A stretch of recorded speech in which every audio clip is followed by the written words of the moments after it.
Tuning in to the online broadcast network, AFTERBUZZ TV. Over 20 million weekly downloads in over 150 countries, and your number one source for after-show entertainment. AFTERBUZZ TV, the destination for TV superfans, producing aftershows for over 300 of your favorite TV shows, interviewing celebrities and showrunners, and bringing you behind-the-scenes exclusives. All thanks to E! Entertainment's Maria Menounos, producer Kevin Undergaro, and internet leader Akamai. Now, let the buzz begin! Hey there, Sword Art Online fans! Feliz Dia de los Muertos a todos! Thank you so much, guys. We are here. We are at the end of the Phantom Bullet arc. How are you guys feeling tonight?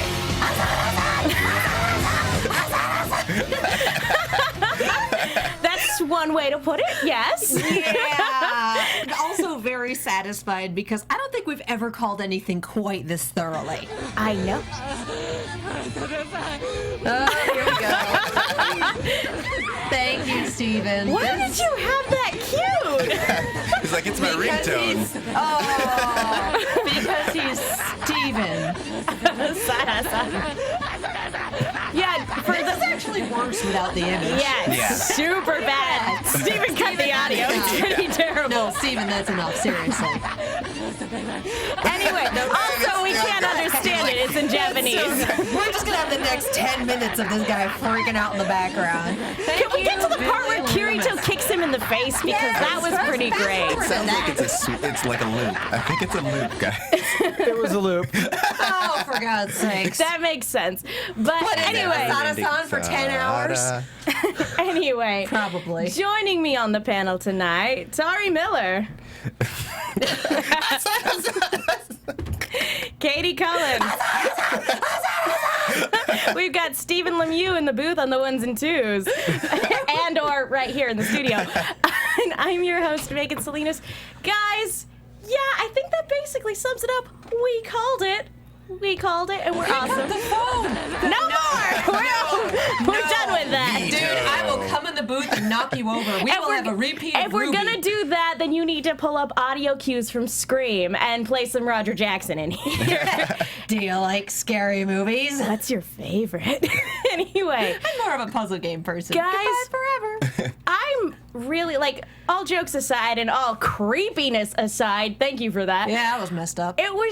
This was probably the most satisfying end to an arc that we've gotten in Sword Art Online. And I'll be honest, this is one of the most satisfying ends to any arc I've ever seen in anime. And now we Steven! have that video. Steven, done. Get it together, Steven!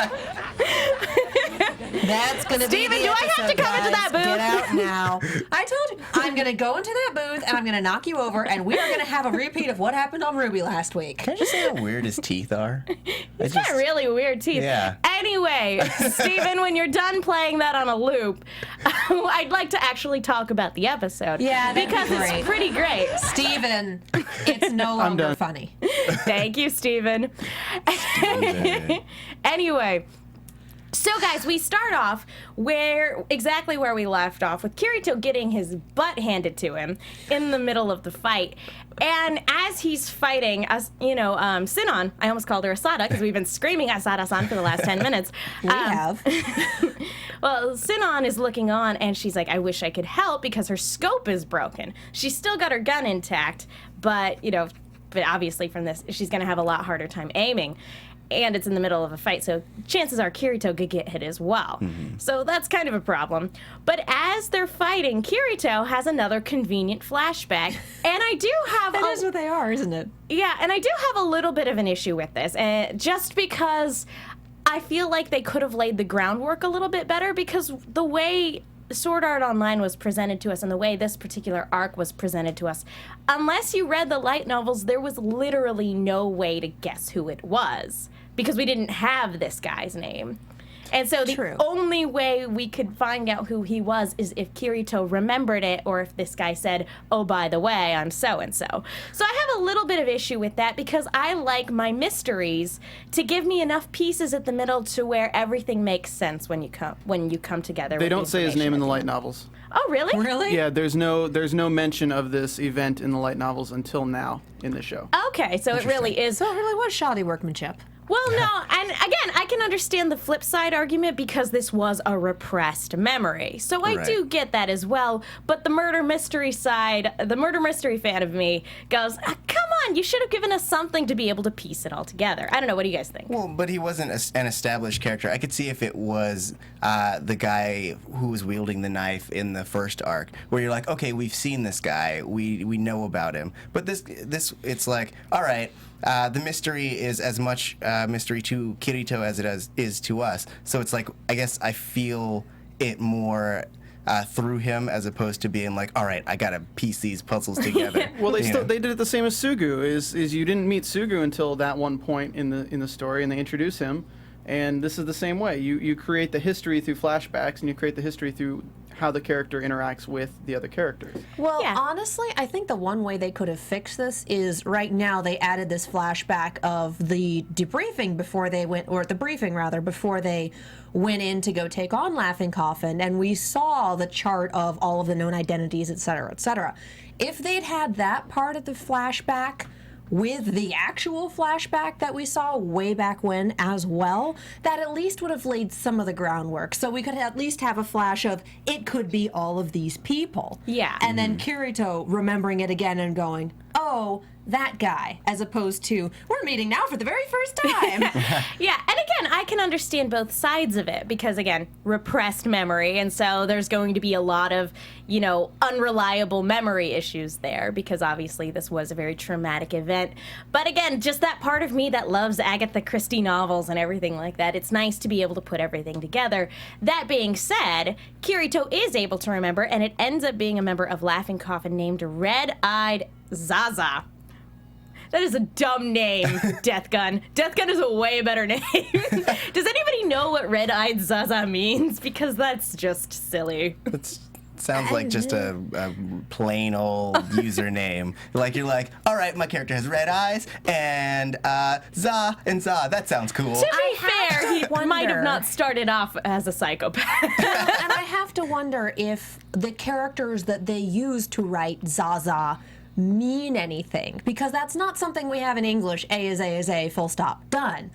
But your characters that make up a word can be broken down into their individual meanings. You can write one name 5 or 10 different ways depending on the characters that you use. Oh, no, So and it makes me we wonder saw if that with Zaza means Juicy. something else. And we saw that with Musketeer X, a couple episodes ago. Yeah. There are a number of different things, and even Sturban. We didn't realize that, but yeah.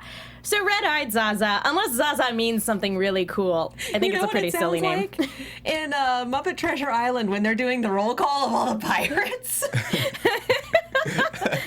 Old Tom, real old Tom, dead Tom, red-eyed Zaza. Doesn't it sound like that? It could very well be a Muppet character. Okay, Yeah. I'll go with that. It's a Muppet pirate. Yeah. Well, anyway, Kirito is able to remember it, and that causes this guy to hesitate. And while he's hesitating, our good friend Sinon is able to get a bullet line on him, and he tries dodging, and that's when Kirito is able to attack and be able to take this guy out. He cuts him in half. Yeah. it's That was brutal. cool. Is it just me, or did that part of the fight really not last very long?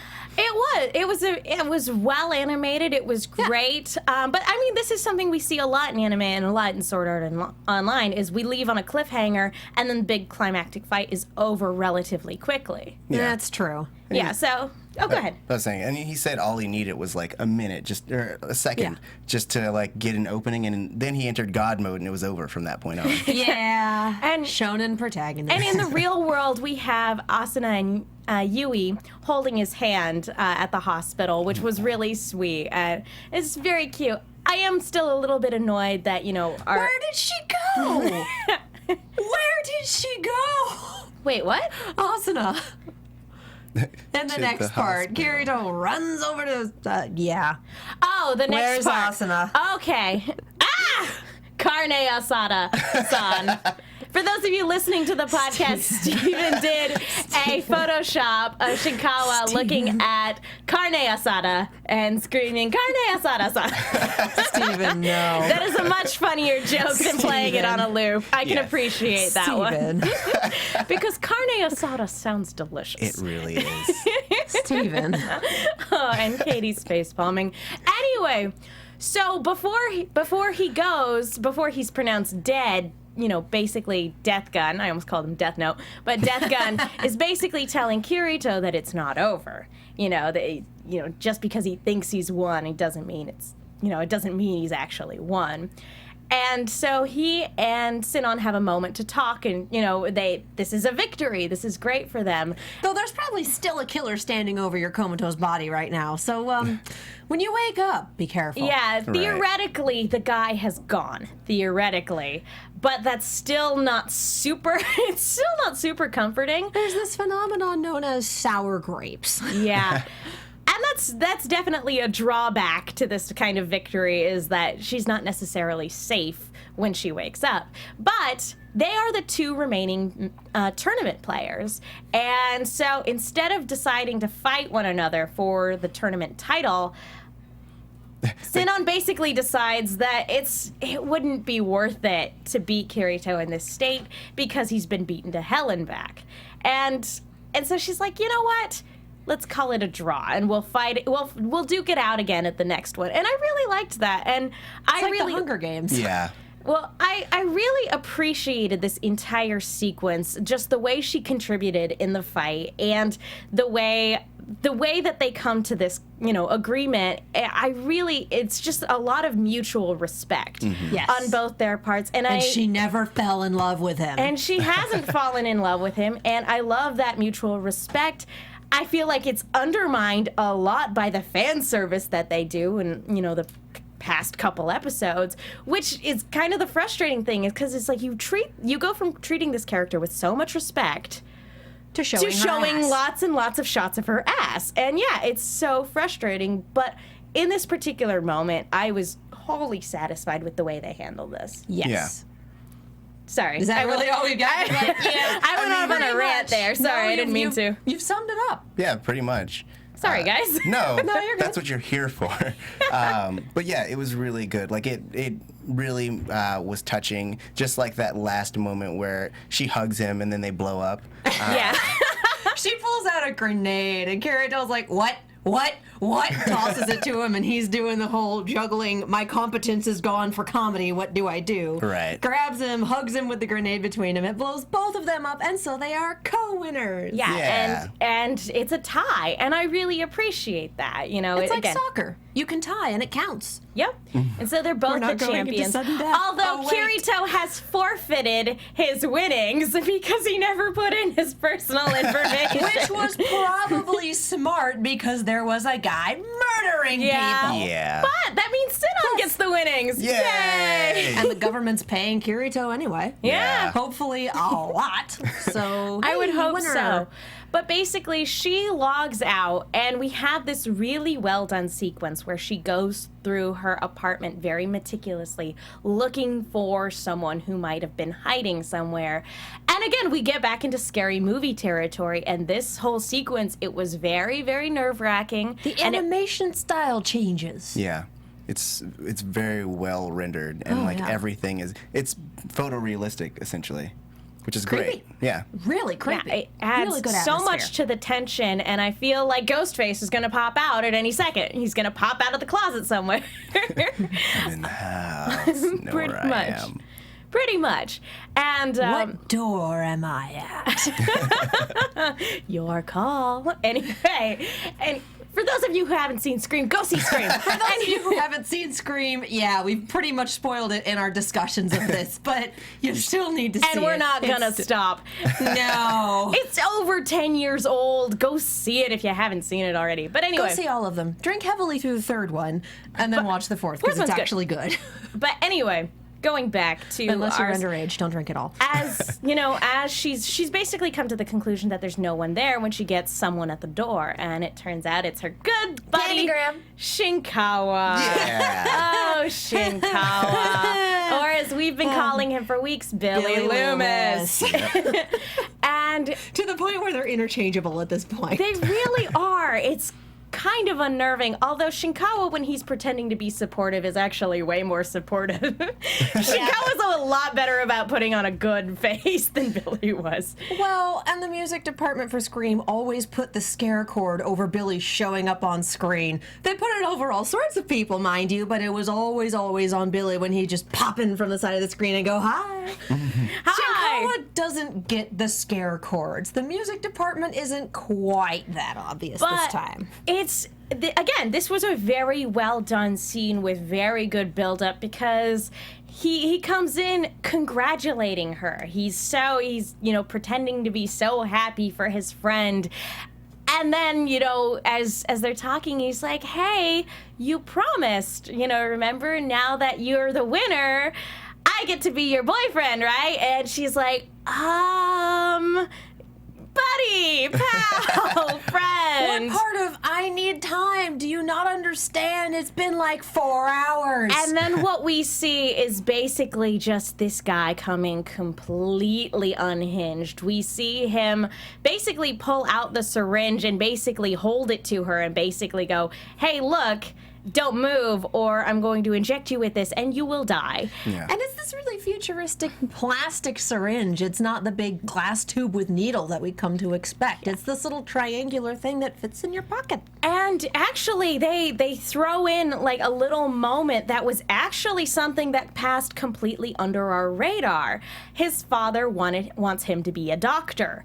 And so his family works at a hospital. So he has access to chemicals and all sorts of other things that other people wouldn't have access to. Mm-hmm. And even though we've been pointing at him going, he's Billy Loomis, that slipped completely from my mind. Because it was when they were doing character development within the first couple of episodes that came up when they were sitting down at the Sunday shop or whatever. Yeah. Having a drink. Yeah, and I hadn't started suspecting him at that point. Tari, you were right on. From the beginning. I know. There goes your little breadcrumb that you wanted. Yeah, and that is exactly it. That was another point, because it's like that's something that lays the groundwork for what we get later, and it makes sense when it comes together. See, this is exactly what I'm talking about. There you go. It's right under your nose. Yeah, but we have that, and just watching this guy slowly go insane, it was terrifying, and it was like a scary movie. And for those, and this is my thing, a lot of people really were completely fine with the second arc and the villain coming unhinged in the second arc. I disagree. This is how you do it. This is how you do it right. Because when he goes after her, it's framed as, no, this is creepy and terrifying and wrong, and not, well, this is the plot device that we're using this arc. As opposed to, this is Asuna, this is the doll of Asuna that we are going to sell at lots of places. Which, man. yeah, that's really frustrating. That was really bad. It was a marketing tool. So shame on you, SAO2. Or, no, shame on you, SAO. SAO2 got it right. But anyway, seeing him come unhinged, she's terrified, obviously. She thinks so. We see her retreat into herself, and she's like, I don't want to feel anything. And she's just hiding, because if she hides, she can pretend like it doesn't exist. But that's when we see her alter ego sit on there and go, look, we've always fought only for ourselves. If this guy kills us, there's nothing to stop him and his accomplices from going after Kirito. And she's like, just this once, let's fight for someone other than ourselves. And that was so touching and sweet. And again, I think that says a lot about the respect that this character is getting from a storytelling standpoint. It's wonderful. And because we get, and we'll get to it a little bit later, but yeah, his Death Gun's other accomplices are out there still. So at what point does good old Billy Loomis tell her why he was so attracted to her in the first place? It was right here. It was right here. It was right before she retreated into herself. The reason so into her because he'd always been fascinated with, this sort of thing, and everyone in class knew about the fact that you killed someone, and I decided that was the perfect person for me. You'd actually killed someone in real life. That's awesome. The one person who fired a gun and took someone's life. Yeah. Right. He thought that was stunningly, terrifyingly attractive and went after her because of it, despite the fact that she's like, I don't want anything to do with it. I want to heal. I want to get past this. And that was why he wanted her in the first place, because she was the only person with actual blood on her hands. Cuckoo! Yeah. Cuckoo! Cuckoo! Yeah, he is not balanced. He got problems. So many problems. So many problems. And they explain that because there's a lot of, pressure on him from his family. He didn't give he threw himself into GGO. I think we're getting ahead of ourselves here. No, they explain it. They're doing a little bit. It's a lot of him coming unhinged, going, I don't give a damn about the real world. His priorities have gotten mixed up. He cares so much about the virtual world. And it's the real world in his mind that takes the back burner. Right. And that everything that goes on in GGO is what's real and what matters, which is insane. And some of the stuff he says to her is it's kind of funny, because he's going, let's be reborn in a world like that where we can have adventures and get married and have kids. And you made the good point where it's like, did he just list off the life that, had, and it's just like, oh, shoot, yeah, he did. Reframe it in a different context, and it's creepy. And it's so creepy. The fact that he wants that and values that more than the real world, values this creepy fantasy. Let's be real. He would have been in Laughing Coffin if he'd been stuck in SAO. Yep. Yeah. Runs in the family. Evidently. Because I don't remember if it's here or if it's in the next episode, but basically... It's later on when they're talking to the minister. Yeah. But basically, he was related to an SAO survivor. But anyway, when Asada comes back out, back to reality, we see her punch him in the face numerous times. She kicks him and fights, to get away. And I really loved this because it was scary. It showed that she wasn't just going to be a victim. She was still fighting, and he was still terrifying. But this is how you do it. This was done true scary movie fashion. I absolutely loved it. Well, and it's terrifying that for all of this happens online, this is all in the online world, this stuff happens in real life. Yeah. Whether or not you couch it in the, half of it's been happening in GGO and half of it's virtual. Yeah, no, this sort of thing happens in real life a horrifying amount. So that's really viscerally terrifying if you're a woman watching this go down. Right. Yep, that sure is a thing. And as he's still attacking her, and all of a sudden Kirito comes in with a flying kick. It was pretty in the face. It was one of the most satisfying almost things. Made it to the door. Yeah. And is trying to get the chain lock off the door so she can get out. Right. And he grabs her and drags her back in. Yeah, and then we have Kirito do that flying kick, and that's how this episode ends. But again, one of the most satisfying things I've ever seen is just seeing this guy get, first of all, kicked repeatedly by Asada and then kneed in the face by Kirito. That was fantastic. This is big swooping entrance. It's pretty great. Leave it to Kirito to make an entrance like that. Yeah. So that wraps it up for episode 13. So before we go on to the next episode, I want to talk to you guys really quickly about iTunes. Folks, thank you so much. We really appreciate everybody who goes to iTunes to leave a rating and a comment. It really helps us. It helps our entire network when you do. It lets our bosses know that you like the type of show that we are putting on. Attack on Titan just wrapped up. We would love to be doing more shows like this, and the best way to be doing that is to show that this is the type of show that you want to see. And our bosses put on 80 hours of content a week for you for free. So it really means the world when you go to iTunes, you leave a rating, leave a comment. We love hearing from you guys on YouTube as well. It's always so much fun getting to talk to you guys about what you think about this show and about what you think of our crazy, silly theories that turn out to be true. Hey. Booth guy Steve basically lives here. Make him feel good, okay? Yeah. Give us 5 stars because that reflects on him as well as us. Send me money. I don't know, 5 star. No, just send me money. That works too. You Just see. give us 5 stars. Stars you get on iTunes translates to stars you get in the real world. No, it doesn't. That isn't GGO. Yeah, I'll bring him a sheet of those little gold stars that you put on kindergartners' achievement. You try. I did a whole agility build. Dang it! Better go kill people. No. You mean online, right?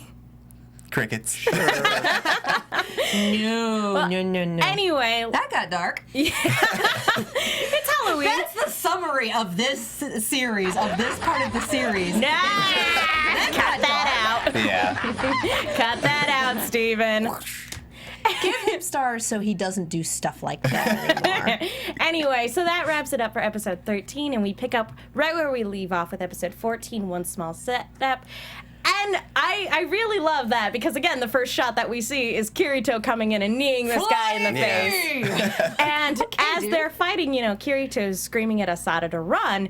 And in the skirmish, it looks like Kirito gets injected with this poison.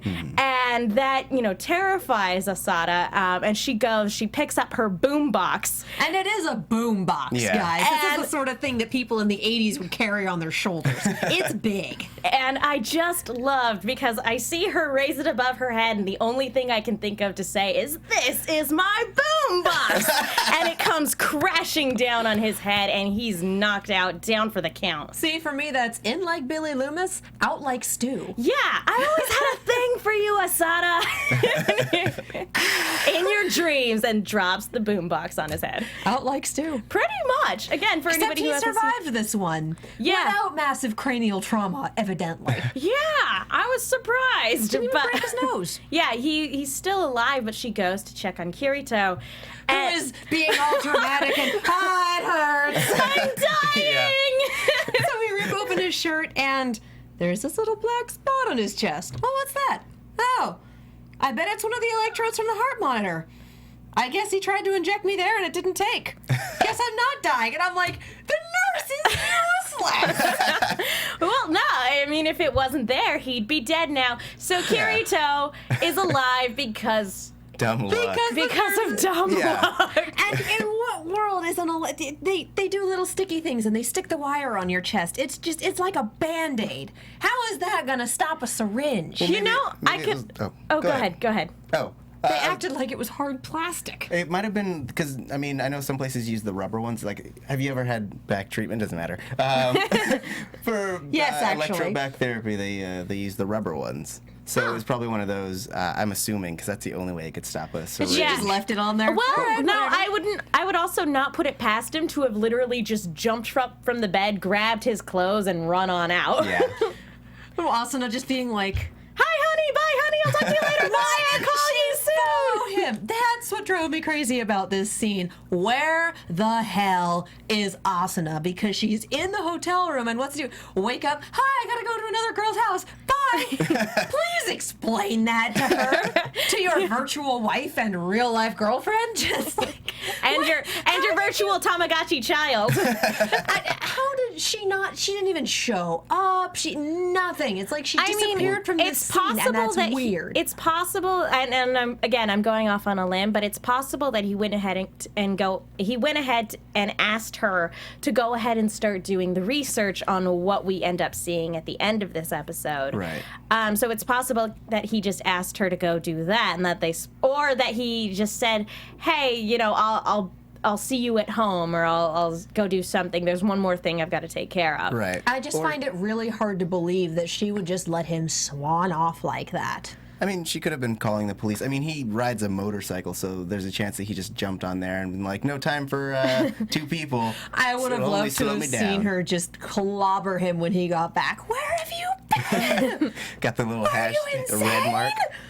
That would have been pretty funny. So it's one of those things where it's like I really wish some of these people who were on the sideline this arc could have been a little bit more in the forefront.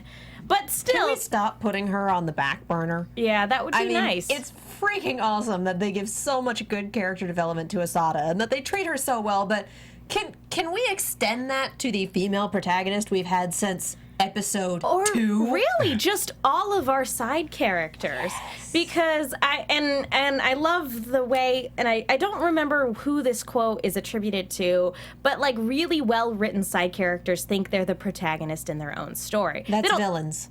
Well, no, it's same with side characters. Yeah? Yeah, but you're absolutely right. I don't with think villains. Klein really has an arc.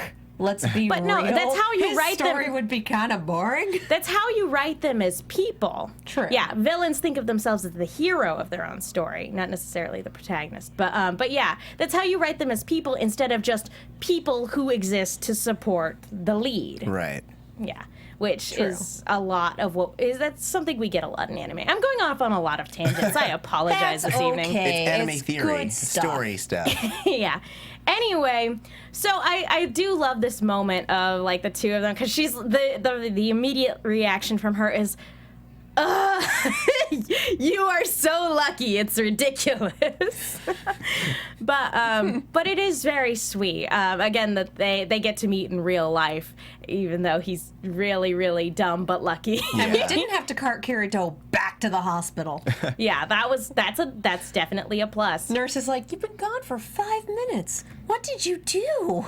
Yeah. Nearly got murdered. And so that wraps up, the climax, I suppose, of this particular arc. And so what we get left is our epilogue, essentially. And I don't know how many days after it is, but we have Asada there, and she's being confronted by those same bullies from the beginning. I think it was from episode 3, something like that. But it's these same bullies, and one of these girls has the effing nerve to actually pull a gun.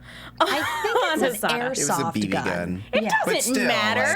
it's Still kind of a something crappy that thing to fires do. projectiles. Yeah, and and could still, take and an eye out. you hold a BB gun up that close to someone's face, it can definitely do some damage. Well, shoot your put an eye eye out, out. kid. Oh, yes. Exactly. Freaking dumb kids. Anyway, It's not a Red Ryder rifle, but Yeah. hey, close enough. but yeah, so she refuses to give them money and, refuses to, take part in their bullying anymore. This girl pulls this little BB gun, airsoft gun, whatever it was on her, and pulls the trigger, so we know she would have fired it directly at Asada's face. But, it's not working. And in one last Scream reference, it works better when the safety's not on. Takes it Pretty much. Well, this isn't really, here's what it is, here's the make and model. This isn't really my style, but takes the safety off, shoots a can at 30 yards. It works. Clicks the safety back on. Here you go. The bullies are just like, what? So much so that they collapse to the ground because they're like, oh my gosh, I was just pointing a gun at somebody who's killed people before. She could have killed us. Well, you probably could have killed her if you weren't too dumb to take the safety off. Yeah. Dumb kids. But, Who will probably never do that again. yes. And so, but what I really liked about this moment is that after she walks away, we do see her kind of start to hyperventilate a little bit, and she has to lean against the wall and go, it was a small step, and then pick herself back up and go on, because that shows that she's not completely over it. It's not just like, oh, I had this adventure and now everything is fine. No, it's something that she's still going to have to live with. It's still something she's going to have to wrestle with, but she's making progress. Yeah. She turned a corner. Yeah. Yes. I mean, she's come like leaps and bounds from where she started, not being able to just look at a finger gun to like being able to actually handle it in the real world. So I was like clapping my fingers off. Yeah. I Clapping was your, too. are you doing this? Yes, that's how I clap. Yeah. But no, it is something you do want to just stand up and clap, because it's like, you show 'em, Asada. That was great. But again, Not it's a in little my movie. yeah. But it is a little bit more realistic too, because again, something like that is never really going to fully go away. Yeah. It's always going to be a part of her, and that's okay. And so, who is there to pick her up from school but Kirito? On his motorcycle. Right. Everyone's like, look at that guy. Isn't he cool? I wonder what he's here for. And she's just like, we could have met somewhere else. We didn't have to do that here. And Fine, I'll everyone's get like, on, let's ooh, go." Asada, is that your boyfriend? Oh my god. And she's just like, I hate you. I really hate you right now.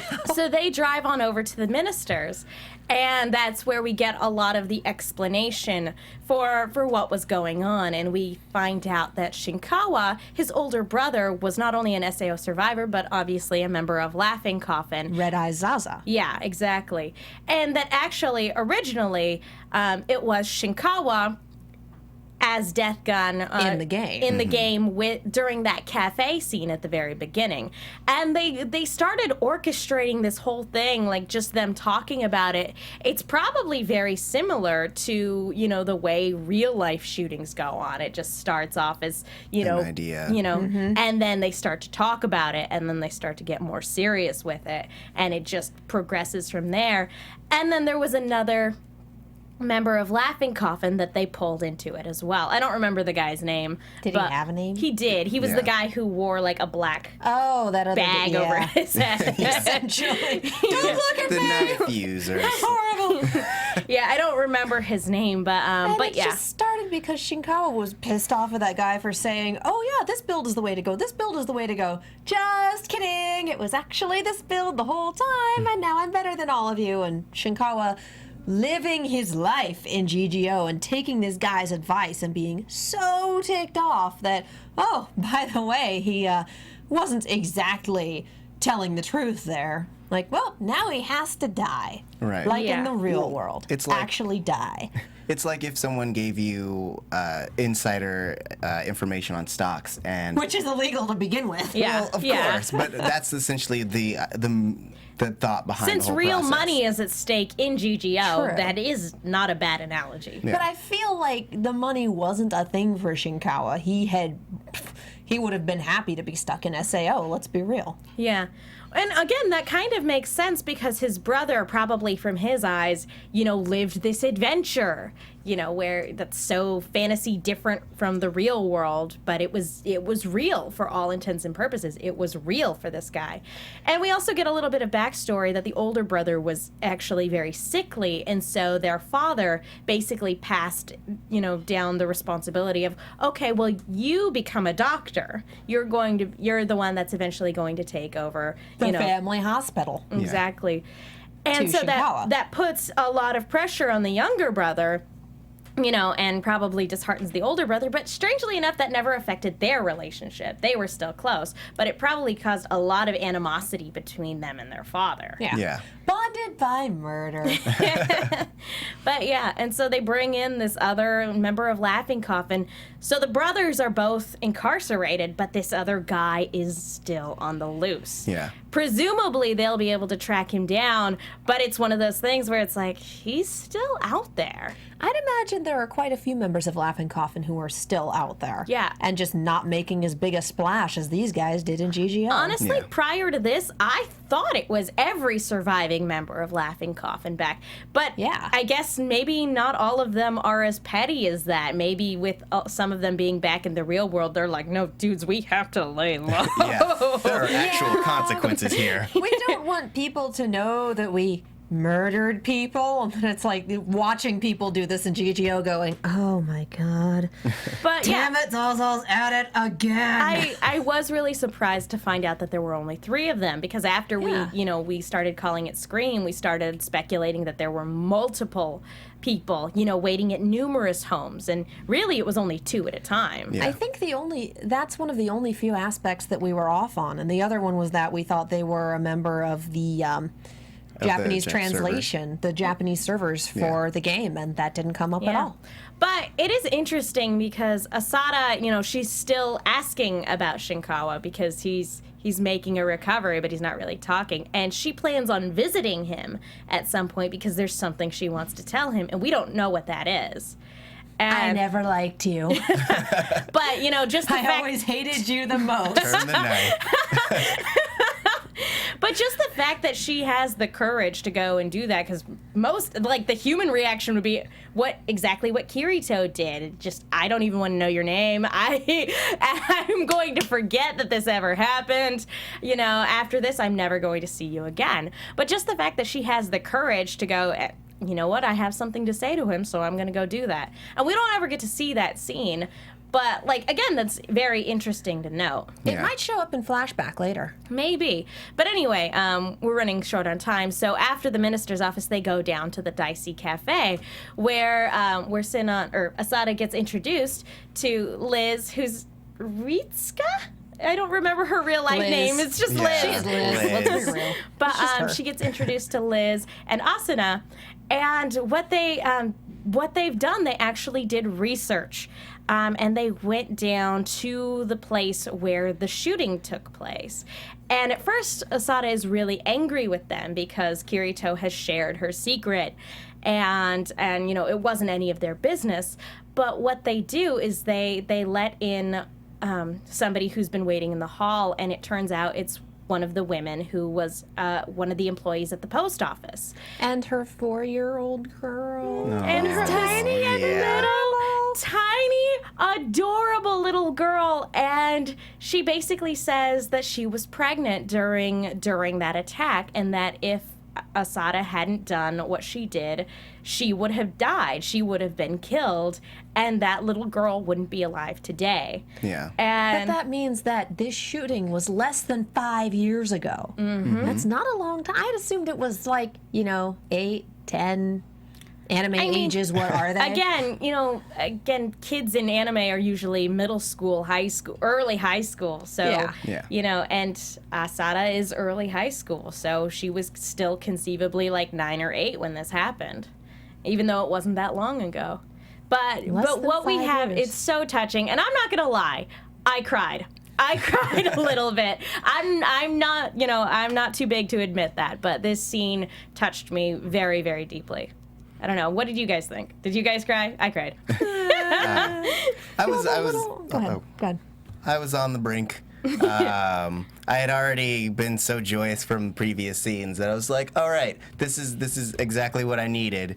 So it was great. It was super touching, and I loved it. Well, and finally, she's getting a perspective on what happened that isn't her own, I killed a man, I'm horrible, and her mom's trauma, which I'm sure affected her very deeply, because we don't know how mom handled this, and odds are she really didn't handle it well. No. And so that'll screw up your kids. So she's finally getting a perspective that's not, you did a terrible thing, it's, I'm forever in debt to you, you saved my life. And this little 4-year-old girl walks up to her and hands her a picture she drew of her and her mom and Asada, and the sun is shining and it's nice. It's a 4-year-old's drawing, but it's just And we have Kirito basically telling her a lot of the same things that Nurse Aki was saying.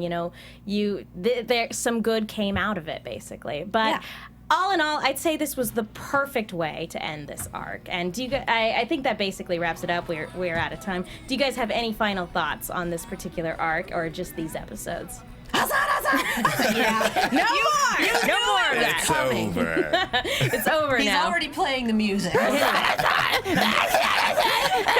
like the lisp And that's that just you add Steven to in the mic. That's not a bad impression, though. Yeah. But any final thoughts, Tauri? I hope that the rest of the series continues in this vein. It's really developed. It's giving you everything that you want, and so I hope that the storytelling continues in this fashion. More slug monsters.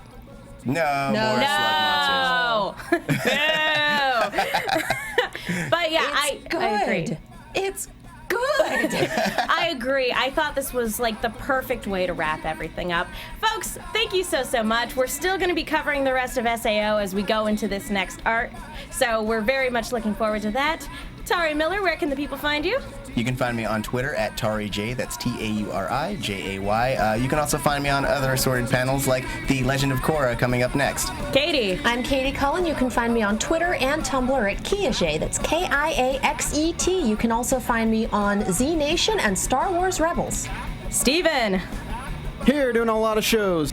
He lives here. Pretty much. He lives here. And you can follow Liz at Lizzie Maui on Twitter, and you can follow me on Twitter at The Menguin. That's TheMenguin. I'm also on a bunch of shows here at AfterBuzz. Folks, thank you so much for tuning in. We will see you guys next week. From executive producers Maria Menounos, Kevin Undergaro, Phil Svitek, and the entire AfterBuzz TV staff, we would like to thank you for listening to the AfterBuzz TV network. To watch or listen to other after shows and post comments or questions, Be sure to visit AfterBuzzTV.com. I'm Sir Richard Wentworth, and this has been a presentation of AfterBuzz TV. Buzz you later. The views expressed herein are those of the hosts only and do not necessarily reflect the views of AfterBuzz TV or its owners or principals.